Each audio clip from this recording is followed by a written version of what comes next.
Well, Lou Terminello, just before we hit the record button on this podcast, I found a link from Blue Shirt Banter. Shout out to them for tracking all the alumni of the Rangers in the postseason. And there's a lot of them, by the way. So I just think it's interesting that we grieve as Ranger fans by rooting on someone else who wore the uniform, I guess. So it's interesting, right? Well, Alex, thank you for having me. As always, I appreciate it for another week. And yeah, you know what? That's one of the tough things when your team doesn't make the playoffs in any sport, and you see guys who are used to be on your team and some of them who are contributing to your team now on other teams in playoff situations. And by the way, we saw that with McDonough. He left here and became I believe he won the cup a couple times with the Lightning as soon as he went down there. So that was a really, of all the splits I've seen, that was the toughest one because he went on to win the championship with the Lightning. But, that's sports. I think a lot of fans want to root for Zuccarello. He seems to be a fan favorite, even years after he left here or was traded from here. So he left a long time ago. So they're going to have a tough time with Vegas, but they're a very good team. They're a very good team. But I did the Final Four bracket challenge like I did with the NCAA Final Four. I did it with the NHL, and I have the Capitals winning it all. But I have in the Final Four on the West, I have the Blues making a surging run because they have really come on here over the last couple of months against the Golden Knights. And then I also have on the right side, Caps versus the Lightning. So, I mean, maybe I'm right here. We'll have to see. But hey, anything can happen in the playoffs. Obviously, Washington going into this season, a lot of experts didn't think they'd make the playoffs because they really were, they just were on a fringe last year. But Spencer Carberry's done a spectacular job. I mean, it would be storybook if he got the record and the ring all in the same season. Mm-hmm. And it's possible. Now, I think they're going to have a tough time with this young Montreal team that wasn't supposed to make the playoffs. They did. Right. They're fast. They're young. Lane Hudson from Boston University last year is probably going to beat out his college teammate from last year, Macklin Celebrini, for Rookie of the Year. He's a fantastic player, and he's only like 5'9", 5'10". He's fast. He set a Montreal record for assists in the season for a rookie defenseman. I like the future Montreal. I think this is going to be a tough series for Washington. I think they'll probably get through, but this is no lock series. This could be one of those 8-1 nail biters. Well, let me ask you this, because obviously when the Caps locked down the number one seed and whatnot, and they were first to clinch their playoff spot in all of the NHL, it did look like they were taking their gas off the pedal a little bit, which is not what you want to see going into the postseason. I mean, they did. You're right. Losing the Blue Jackets, especially, and yes, Ovi got the record, but they also lost 4-1 in that game. And I don't know, it felt to me like they were really playing looser than they should have been. And I think there's credence to that.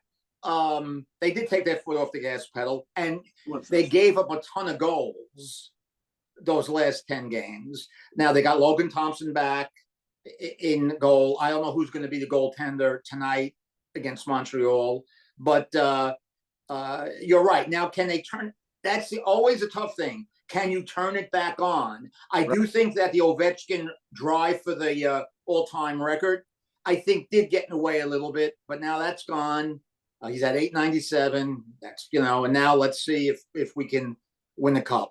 Now, I think I want to be in the building when he scores 900 though next year. I want to be there. Well, maybe early in the season they could be playing at the Devils, the Islanders, the Rangers. Who knows? So.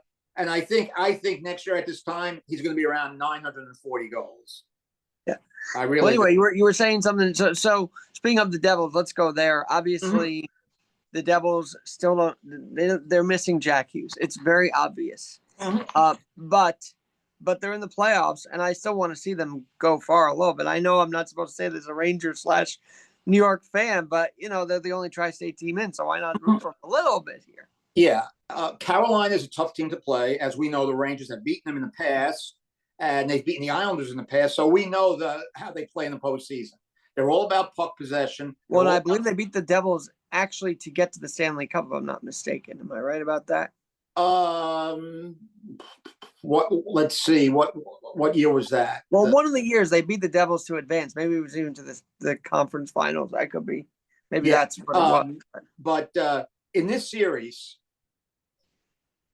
the Devils are going to really have to deal with their forecheck. Their forechecking is so good, and they're physical, and their forecheck generates a lot of their scoring chances. I mean, they're not a great natural offensive team, but you don't get a lot of chances against Carolina. And then you saw in the first game, the Devils didn't have a lot of high-scoring chances.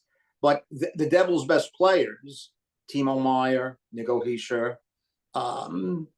Jesper Bratt, they're going to have to play even at a higher level. And then they're going to have to get somebody like Dawson Mercer, some of the secondary guys to help them out to score some goals. They're a little disorganized in their own end. You can't do that against Carolina. But we'll see. I think this is a tough series for the Devils to win. I really do. I just don't know if it's a great matchup for them. Carolina does have great goaltending, but a lot of times you don't get a lot of high-scoring chances against Carolina. It makes their goaltending look better than they really are. Now, the Devils have better goaltending than Carolina. The Devils' power play has been very good all year. So when they go on the power play, they're going to have to convert. Tonight or tomorrow night, I think is going to be the key game. If it's going to be a long series or a short series. But of course, speaking of that long series or a short series, in this bracket challenge, they asked us, how many games each go, and I forgot that every series goes to 7. But I feel like it's so early on in the playoffs. How often do we see a game 7 in the division round? Have you seen a lot of them in your time? Or there has been not so much recently in the early rounds, but I don't know if this can go 7. I don't know if the Devils and Kings. No, they're not going to go 7. I could be wrong. I would love to, like you. I would love to see the Devils advance. They have a lot of good young talent, and a story I saw today that from Vancouver, and this came from Vancouver management, that Quinn Hughes, who won the Norris Trophy as the NHL's best defenseman last year, has 2 years left on his deal. But in his exit interview, told management that he wants to play in New Jersey with his brothers. Now, does that happen in 2 years when he's a free agent, or does Vancouver and the Devils get together in this off season and talk about bringing Quinn Hughes to Prudential Center? I mean, the guy is spectacular. That would be unbelievable if the Devils could pull something like that off. So that's something to keep an eye on. That is. He's a tremendous player, and he's captain of the Canucks. So he's got. And then I think the brothers, all 3 of them have skill like I've not seen. I mean, you could go back to the Esposito brothers, I guess, but I haven't seen that kind of brotherly talent in a little while, right? Well, in the 60s, you had the Esposito brothers. In the late 60s, you had Dennis Hull and Bobby Hull. Even though they were more spread apart year-wise, you had Maurice the Rocket Richard and Henri Richard, both NHL Hall of Famers, but there was a large age gap. And of course you had the Sutter brothers, and you can really just go down the list. There are some brothers, but this would be interesting if the Devils got a player like Quinn Hughes. I'm surprised that Vancouver announced that in after the exit interview. So that's just something to take a look at. He's got 2 years left on his deal with the Canucks. Speaking of exit interviews, today was the anticipated Ranger exit interviews, and Kreider wants to stay, man, and I love it. I hope they do everything they can to keep him. Again, you love it, but the Rangers want to win, and I don't know if you can't have a guy who has 5 assists, who's that high, that good of an offensive player. He can't have 5 assists in an 82-game schedule, unless he got 1 or 2 in the last couple of games that were meaningless. I don't know if he added an assist or 2, but again, his production was way down, as was Zibanejad. I can't see both of them being on the team next year. I can't. I mean, And no anything one can can figure happen. out, especially Kreider, how his production diminished. I don't remember him being injured severely this year, so I Right. don't know. I I mean, don't know you're what. talking about a major drop.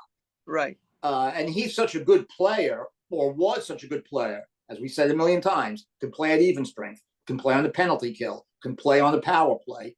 He's a great, obviously, in front of the net, he's a super Sure. talented on deflections. So we'll see. I don't know what they're going to do. Now, Peter Laviolette was fired, Yes. but Drury was not. And that's probably because Drury and Dolan are buddies. That's the only thing I can think of. The Rangers have question marks, no question, no question. Their defense has to get better. They can't leave Sorokin out to dry and Quick out to dry. They're set in goal with Quick. He got Durkin. another Yeah. year, Yeah. and Shesterkin is Shesterkin, but even Shesterkin or Quick can't stop everything.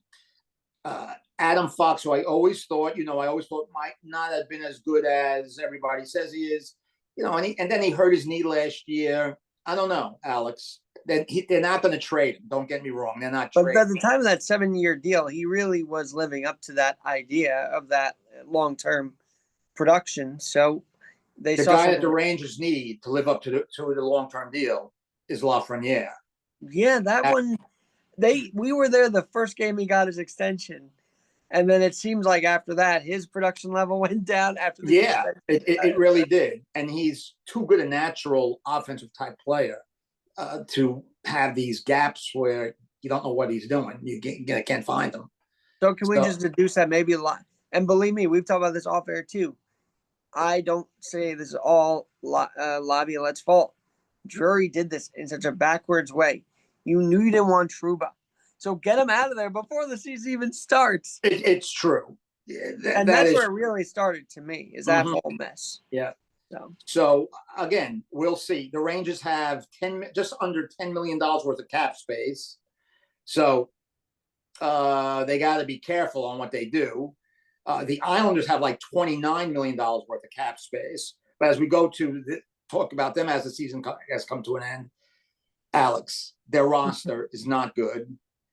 I know Lou doesn't like to use the term rebuild, Mr. Lamoriello, but it's not a rebuild maybe, but it's going to be very difficult for him to retool like he wants to.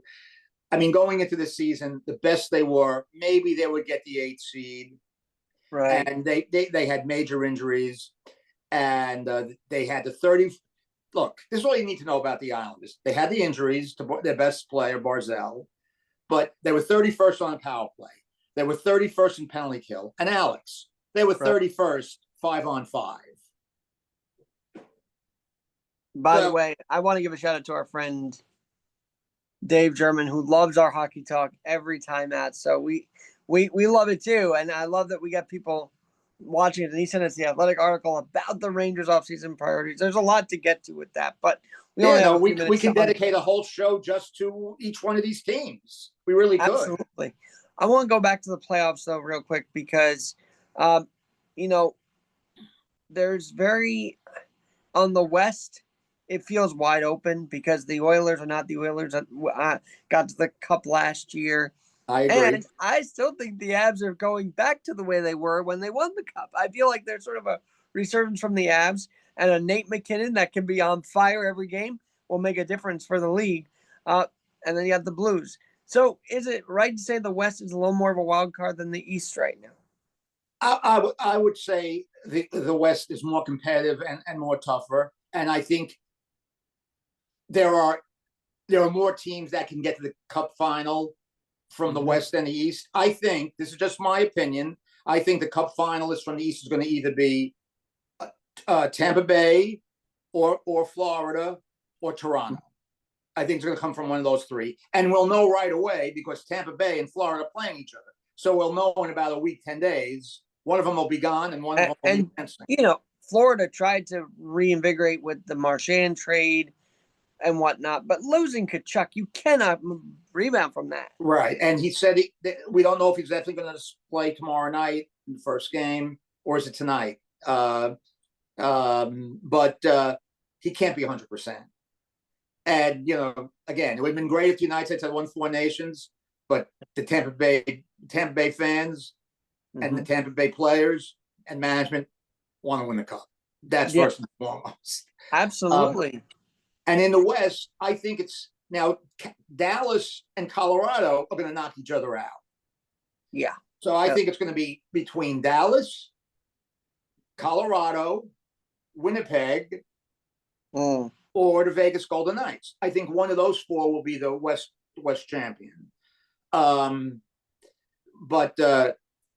Winnipeg, which has a little monkey on their back because they haven't had great postseason success. I was watching the game the other night. I thought the Blues were going to beat them, and they rallied in the third period. And by the way, Winnipeg's always up there. Like, they're always the first or second seed, and they don't go far. It's and that's a hump that sometimes is very difficult for a team in any sport to get over.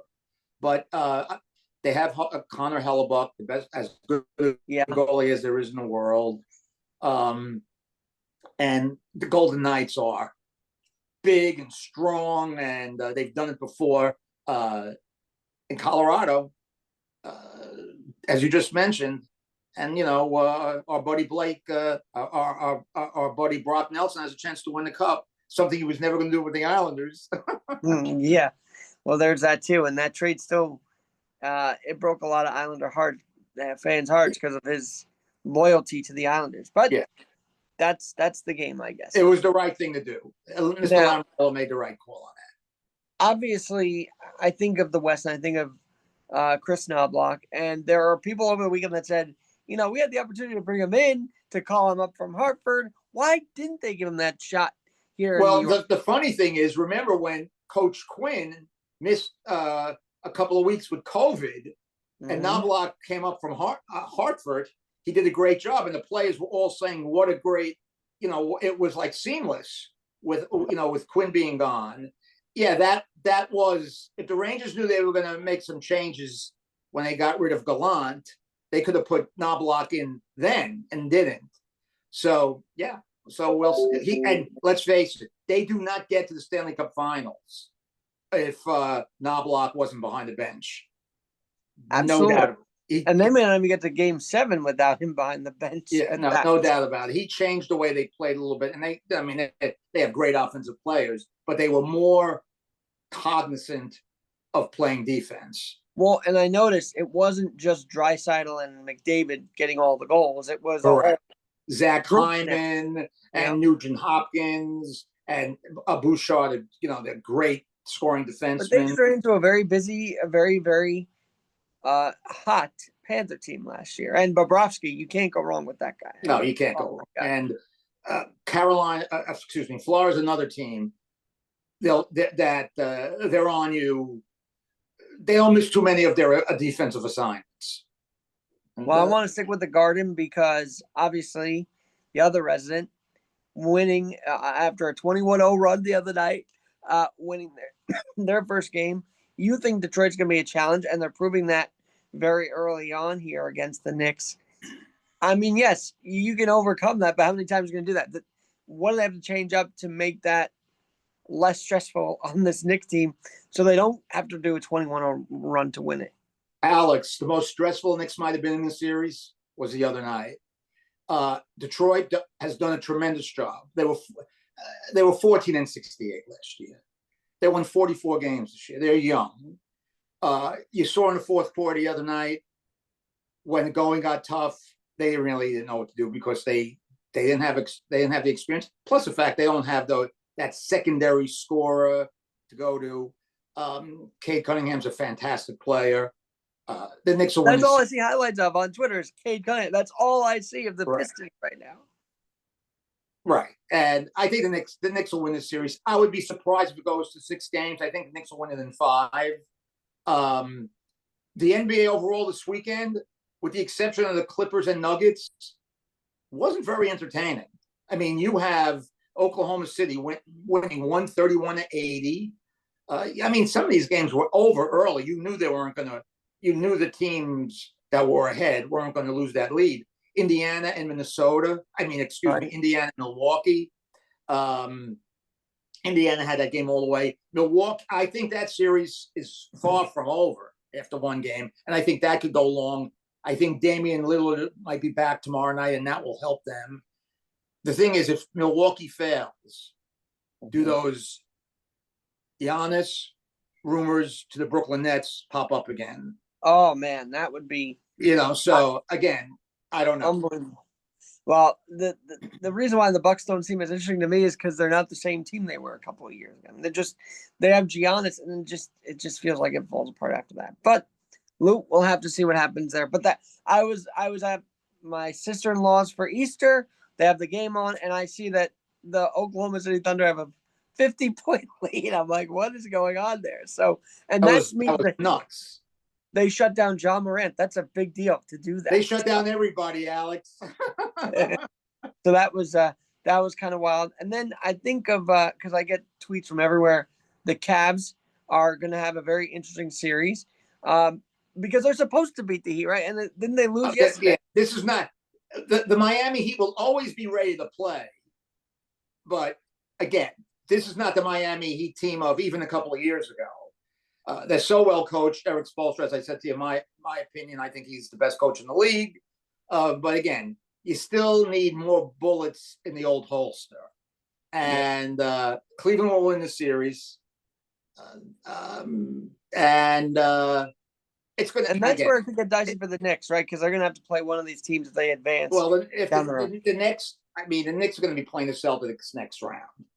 Because the Celtics are not losing to the Orlando Magic. And it could be the opposite of last year where they won a couple games in the regular season against the Celtics, then lose against they don't even get to play them, I guess. It could. I just can't see the Knicks beating the Celtics 4 times. I always hate to go to my 4 out of 7 scenario. I can't see the Knicks beating them 4 times out of 7. And I think it's going to be Boston and Oklahoma City in the finals. Ooh, and OKC is very rarely in there, so that'll be very interesting. Yeah, if that happens. This play-in stuff, I don't really get it. It's very weird, but hey, give cities hope, I guess. Like Chicago wasn't even supposed to be near the play-in. But you got teams like with 38 wins trying to get into the playoffs. And Alex, truth be told, besides just a live looking, I didn't watch any amount of the game. It just wasn't. It's not there. It's just not there. And I'm sure you felt that way about the play-in season tournament also. Like I don't know. They try the in-season tournament. First of all, they're doing it wrong. They have it. It should be condensed over a 2-week period. Not all right. Tonight, is this a group play game? Oh yeah, we talked about this before. Is it a group? Yeah. Is the court different tonight or next night? Right. Yeah. It should be just condensed into a 2-week period, and like the NCAA tournament. If you want to do that, I don't think it's needed. American sports are not like that. They do this in Europe, but American sports fans aren't used to this. So, and who won it this year? Milwaukee? Did Milwaukee win I think Milwaukee won it. Yeah. Well, they beat the Knicks, didn't they? So I think that's what the whole thing was. I think that was one of the semifinal or quarterfinal games. I think so. But again, it's not. Who cares? Yeah. Well, I always now say you can bring 2 cups home, one for the NBA and one for the Stanley Cup to the Garden. That's all. And a Larry O'Brien down the road, right? But let's stay in Boston because earlier today was the Boston Marathon, and this was a very special Patriots Day because we're honoring 250 years since Paul Revere and the Midnight Ride and the Revolutionary, the beginning of the Revolutionary War, Lexington Concord. And guess who started off the Boston Marathon? Paul Revere made his big speech at the starting line. Wow. 250 years later, he's still around. There you go. So I love these. Talk about longevity. I love when history and sports collide like that, You know how much I love history. So this was one of the most important Patriots days in a long time in Boston because of the history of it, So, and the Red Sox were. But I want to just add that note. Mm-hmm. Now that we're on to baseball, can I just call it here on the podcast that anybody involved with calling that Aaron Judge foul ball should be suspended. This is the most ridiculous call we've seen, Lou.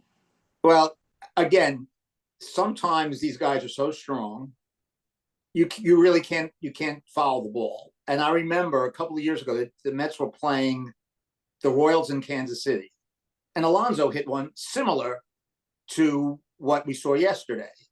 They had no idea where the ball went. They had no idea. And you want to know something? I remember a couple of years ago, I said, oh, that's a home run. And even looking at the replay, they couldn't figure it out to change it. Is it also because it happened to been hit into the shrubbery of like the outskirts of? Yeah, well, I don't know if that had something to do with it. If they're saying that it went to the left of the foul pole, and even though when it hit the trees, it was to the right of the foul pole, but did it go to the right of the foul pole after it left the stadium left of the foul pole? And let's face it, Judge's got to be the strongest guy in Major League Baseball. Mm-hmm. But yeah, that was a tough one. And they were saying that the foul poles in Steinbrenner Field aren't the normal height or something. I don't know if that's accurate or not accurate. But again, I don't care how tall those poles are. That ball is way up there. So I know that was incredible. Now imagine me stuck on 62. Let everybody all riot. That's it. For that. But I tell you what, you talk about baseball and Max Fried, what an incredible addition. We knew he would be. I mean, with his Braves team, he was incredible. In fact, I saw highlights the other day of him in the World Series against the Astros. I mean, the guy's a great pitcher. No question. And they need that. I mean, him with Cole would be fun, but now with what happened with Cole, Fried has just stepped in here big time. Oh, he's been great. But the no-hitter gets called back. But I wanted to say on the general picture, I really think both teams being in first place when we sit here on April 21st, I know you're going to say it's only April, but it's something that not many people saw coming. I thought the Mets were not going to have the pitching to be in first place right now, and I think that everybody thought the Yankees were going to fall apart after Soto doesn't sign. So for both of them to be in first place is quite an achievement early on here. Well, it is April 21st. 5 months from now, on September 21st, I hope the Mets are in first place, that's for sure. And 5 months, I'm just, again, to emphasize what a long season it is. And the Mets have done well. I mean, Manaea's been out. Mm-hmm. Fernando Alvarez has been out. Jeff McNeil's been out. And Alex, I still think they're going to add one more piece to the puzzle. Probably a pitcher. But this Tristan McKenzie just became available. I don't know if the Mets are interested in him or not, but apparently Yankee Twitter is all a buzz about this. So I don't know if that means who became available, Alex? I'm sorry. Tristan McKenzie of the Guardians. He was just DFA'd today. So well, it's funny you mentioned Tristan McKenzie because when he came up, he was a big time prospect. I didn't even realize that they DFA'd him today. So so he got DFA'd. Somebody's going to give him a chance. Before the series today. By the way, the Guardians have a very interesting outfield too. That high wall and everything. Like you never could misjudge a foul ball today too. I mean, right. No, that wall is like so. It's weird. It's almost different than the Green Monster. Maybe because we're used to the Green Monster. I don't know. And I think Lindor would hit more on the left side of the dish than he would on the right because I always saw highlights of him hitting into right field when as a lefty over the right-handed. Mm-hmm. And he hit a bomb on Friday night. That was a good weekend for the Mets.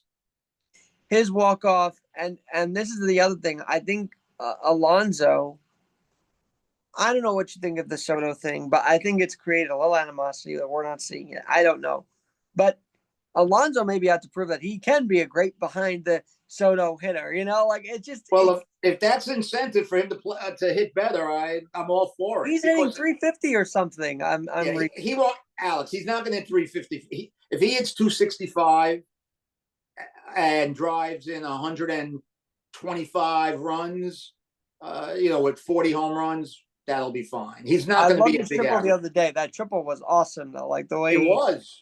The dead center. It was pretty good. The one thing another thing about Alonso, and I don't know what these defensive metrics, grade him as. To me, just by the eye test, and this has been for the last couple of years, he's a better defensive first baseman than the media critics give him credit for.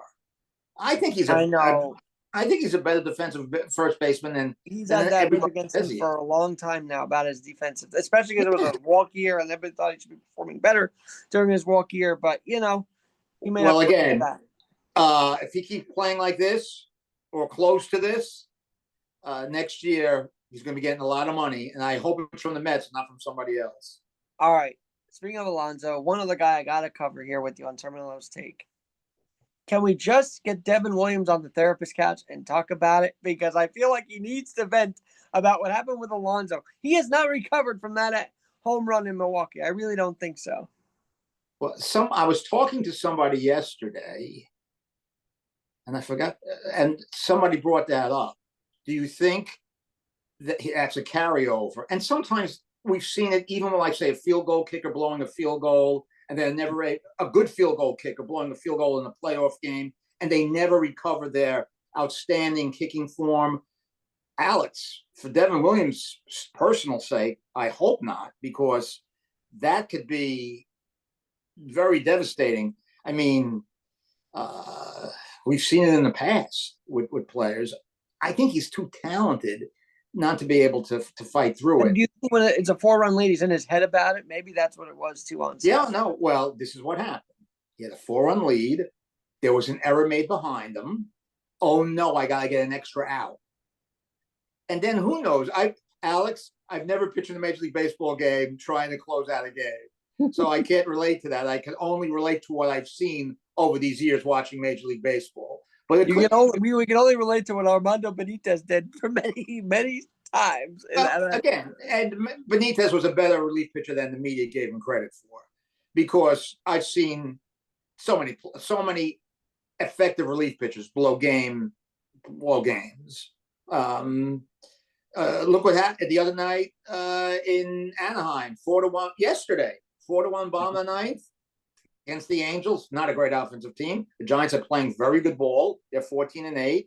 They would have tied the Mets for the best record in the league, 15-7, and they were 4-1.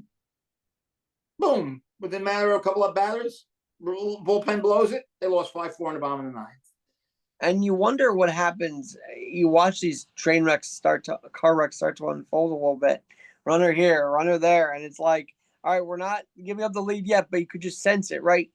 Isn't that a pitching coach's job or somebody to go out there and start to calm the guy down? I didn't even see that on Saturday either. But no, I didn't see that on Saturday. And Matt Blake's a great coach, by the way. I think he's done a really great job as a pitching coach. Absolutely, he wouldn't be pitching coach in the New York Yankees if he wasn't a great coach. That's right. But I'll tell you one thing: the Yankees have given the Mets, besides Soto, and that was an obvious one. We knew he was going to be a free agent, but Torrens for $100,000. That was the best $100,000 the Mets sent the Yankees ever. And Carlos Mendoza, I can't believe that the Yankees actually never made him manager. Especially when they've been called for, not now. And I'm not saying Boone deserves to be fired or anything like that, but in the past when they've been called for Boone, that the Yankees never gave Mendoza a chance. I mean, Mendoza seems to be always in control of everything that goes on during the game. And when something goes wrong, he's as poised and calm as he maintains his composure. I mean, they were 0-5 last year, and that's right. Yeah, through all of that, and got them to two games in the World Series, away from the World Series. Absolutely. So the other big difference for the Mets, Alex, we see what we missed last year by not having Kodai Senga all season. I mean, he's the real deal. Oh man, and I remember watching him pitch a couple of years ago. I mean, he's been here on this team a few years now. Yeah. And his All-Star year was pretty interesting to watch too. But no, Senga and Torrens major, and Senga healthy is great. And not seeing him collapse on the off the mound, fielding a ball is great to see too. So, it's good time. All right. One last thing, because you mentioned about Boone. I think the reason why we saw yesterday why the Yankees kept him. He protects his guys. He may make some weird calls and some boneted calls, and why didn't you go to Tim Hill in Game 1 of the World Series? But I also like the fact that he could get ejected a pitch later after that foul ball and really give it, he protected Judge in that instance. And I like that about him as a manager. He's very defensive of his players. He is. Well, first of all, you better be defensive when you have probably the best player in the major leagues. And let's face it, Judge is still the best player in the major leagues. in my opinion. So yeah, you want to protect them, and Alex, unless there's a catastrophic disaster with the Yankees, which I don't see, the Yankees are going to win the division. They're going to. No, yeah, absolutely. Yeah. And one last thing about this official scorer thing. If there was instant replay, Johan would not have had a no-hitter. But, that's the way baseball is. This guy decides to change the call 3 innings later. I guess he's in his right to do that. I've seen that done before, by the way. Yeah, no, I've seen it done before. I would have actually, I didn't see it live. I saw it last night. I would have scored it a hit originally. But if I had scored it in error and that was the first hit of the game, I don't think I would have changed it back. But when I saw it the first time, and if I was the official scorer, I would have scored it a hit. The other thing you talk about instant replay, well, we could talk about. There's so many right off the top of my head. Andres Galarraga. Yeah. Jim Joyce blew that call at first base. Armando Galarraga, right? Armando Galarraga. Yeah, Andres Galarraga was a home run hitting first baseman. No, Armando Galarraga. He would have had a perfect game. They went the Jeffrey Mayer game. Yeah. The Don Deckerger game before you were born in 1985. Game 6, Kansas City and St. Louis in the World Series. The Royals might not have won the 1985 World Series. So it's amazing that how replay, when we didn't have replay, would have changed some things. Would have changed a lot of history. That's absolutely. That's for sure. It really would have. Just think on the Jeffrey Mayer game. Mm-hmm. Say the Yankees don't win that, don't get that call, and I know they still had 4 outs left to tie the game. But say they lose that game. The next day they lost 5-0 to David Wells and the Orioles, complete game shutout. The Yankees lose that series. They probably don't win 4 out of 5 to win the series. History changes forever. Yeah, George Steiner probably fires Torrey after 1 year, and Torrey doesn't have the run that he had with the Yankees. That's how crazy sports history is. Which is why he shouldn't have wrote a book bashing them. But that's another story for another day. And I met Torrey. He's a very good guy, but that book was really just I don't get it. But it's what it is. But one last thing, Louis. Obviously, it's officially complete.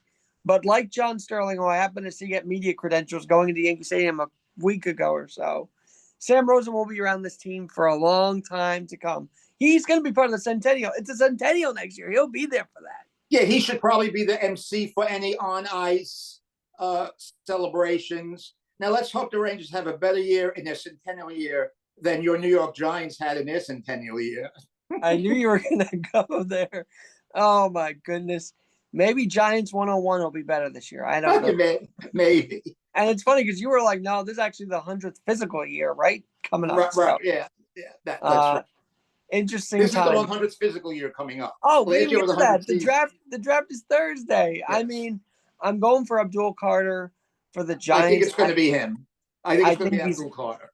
I think he's got a great energy about him. He's a great player. And I'm interested to see where Tyler Warren goes. Remember, he was a great tight end for that team. I mean, he could be a great tight end anywhere, I think. Well, it looks like there's a good chance, we don't know anything because anything can happen, that both New York teams that play in the same stadium will be having their first round draft picks will both be from Penn State. Because I think the Jets will go Tyler Warren. I think they have a shot at Tyler Warren. And Fields Warren would be interesting. Look, I think Justin Fields is going to adjust well with this whole thing. Alex, from your mouth to God's ears, I hope you're right. well, you have more faith in Justin Fields than I do at this stage. Well, because he wasn't also in the right system with Chicago, I don't think, but we'll have to see there. I'm sorry, you broke up there for a minute, Alex. No, I don't think he was in the right system with Chicago. I don't think they used him the right way out there. It could be. Yep. We'll have to see. But one last thing. The Shador situation is just out of control now. People are complaining about the retirement of his number, but I'm more focused on where he's going to go. I think he goes. He might be going to the Saints is what I'm hearing. What are you hearing? I think he goes there. But well, the Saints, the Steelers need a quarterback if he drops that low. Some experts say he's not going to go in the first round. I don't know. I mean, the one quarterback that's in the draft that I think is none of them are sure things. I would say would be Cam Ward. He's built like a quarterback. He can make any throws. Do I like him as much as I like some quarterbacks in past draft?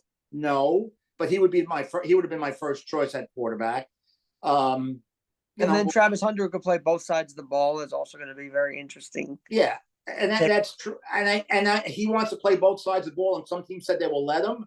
But playing both sides of the ball in the Big 12 and in the NFL are two different things. It's almost like pitching and hitting in the Major League Baseball. Yeah, no, it is. So, but we'll have to see, Lou. Anyway, draft is coming up. How do we get to April 21st? I don't know how we're in late April already. This is Alex. Before you know it, it'll be Labor Day. Yeah, before you know it, I'll be at Citi Field with Gabby on the July 5th Subway Series game. So there you go, right? I mean, it's coming. It's all coming pretty soon. But well, those games are going to be interesting. Those 6 games are going to be interesting. Yeah, all 3 games are at Citi Field. Well, actually, no. The 3 games when he comes to the stadium, that's going to be really something else. They had to put up, like they did with the bullpen at Shea Stadium, put up like cardboard, billboards or something like that to protect the guy from the dugout, But let's hope they don't have to do that. I hope we're more civilized than that. That's for sure. I hope so. But we'll have to see. One last thing we didn't get to, and as we're talking, all this stuff popping up. Yeah, no, okay. We have, and I'm going to ask Jay Paterno this about this on Friday.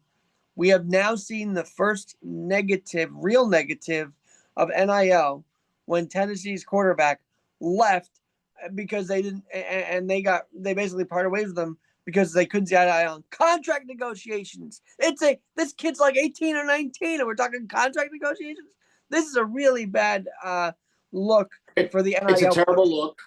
And this, again, I don't know. I heard this.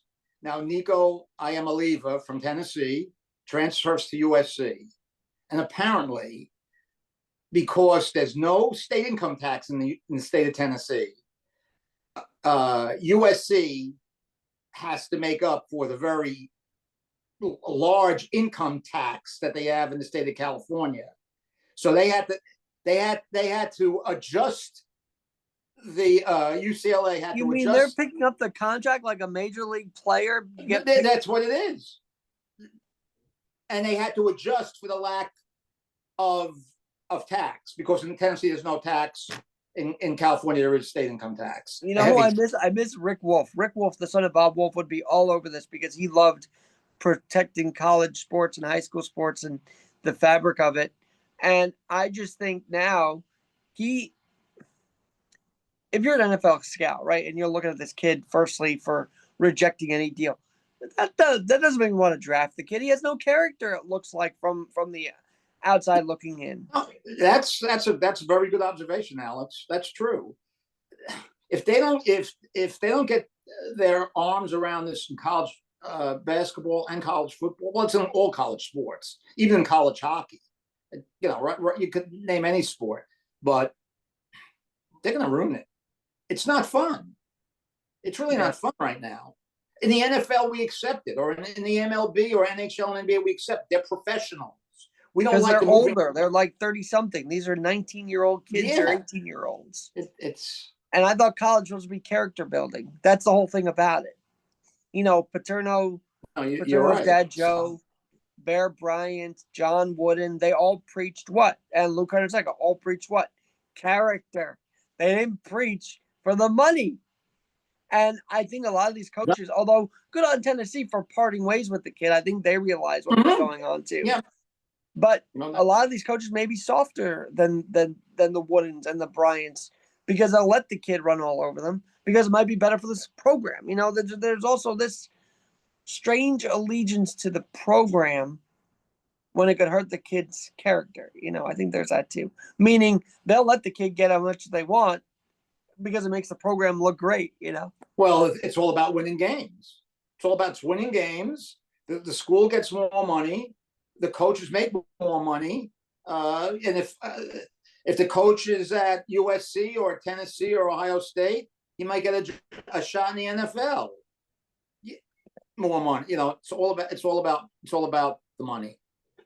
Well, I think we did a lot on Terminello's take, We and did. enjoy the NHL playoffs postseason.